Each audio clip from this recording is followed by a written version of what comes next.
पालघर की लोकसभेची जी उमेदवारी आहे ही माझ्या दृष्टीने चित्त या ठिकाणी दुःखद घटना आहे. खरं म्हणजे या ठिकाणी महायुतीच्या जे आपलं हायकमांड आहे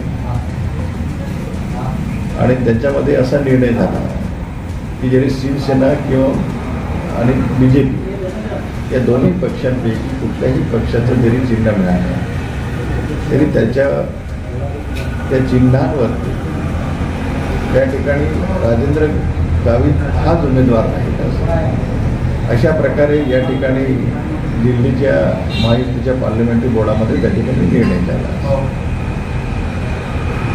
आणि मला शेवटपर्यंत खात्री होती की मला त्या ठिकाणी उमेदवारी मिळाली. परंतु दुर्दैवाने त्या ठिकाणी ज्या पद्धतीने त्या ठिकाणी माझी उमेदवारी नाकारली गेली हे निश्चितच माझ्या दृष्टीने त्या ठिकाणी एक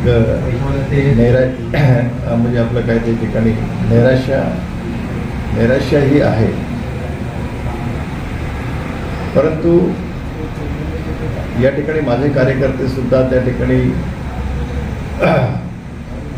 त्यांना जेव्हा ही उमेदवारी नाकारली गेल्यानंतर माझ्या कार्यकर्त्यांमध्ये प्रचंड नैराश्य नाराजी पालघर से तेजेंद्र सिंह की रिपोर्ट काही कार्यकर्त्यांनी व्यक्त केला.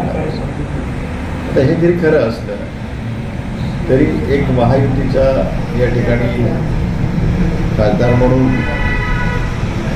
या ठिकाणी मी आपल्याला सगळ्या कार्यकर्त्यांना आव्हान मी या ठिकाणी केलेलं आहे की आपण महायुतीच्या उमेदवाराला त्या ठिकाणी आपण निवडून आणलं. सर, रात्री पालकमंत्र्यांनी आपली भेट घेतली आणि आपली नाराजी दूर करण्याचा प्रयत्न केला. आपलं राज्यात पुनर्वसन करू असं काही अशी माहिती समोर येते, असं काही घडलं आहे का? हे बघा, शेवटी त्या ठिकाणी देशामध्ये त्या ठिकाणी पुनर्वसनपासून आता पराभूत झालेलो आहे.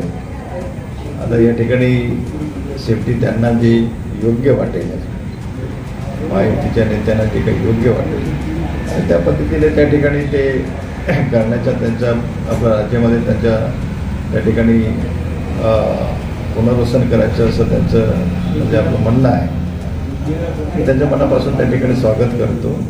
परंतु तो त्यांचा प्रश्न आहे आणि शेवटी एक महायुतीचा एक घटक म्हणून त्या ठिकाणी निश्चितच मी महायुतीबरोबर आहे. सर, आपल्या कार्यकर्त्यांकडून आपण अपक्ष उमेदवारी भरावी म्हणून आपल्याला काही बोलणं झालं होतं असंही समजतं आणि तसं काही तुमचा विचार आहे का?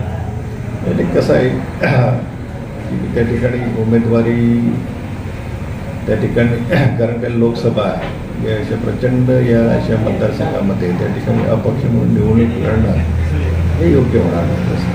त्या दृष्टिकोनातून मी तो निर्णय स्थगित केलेला आहे.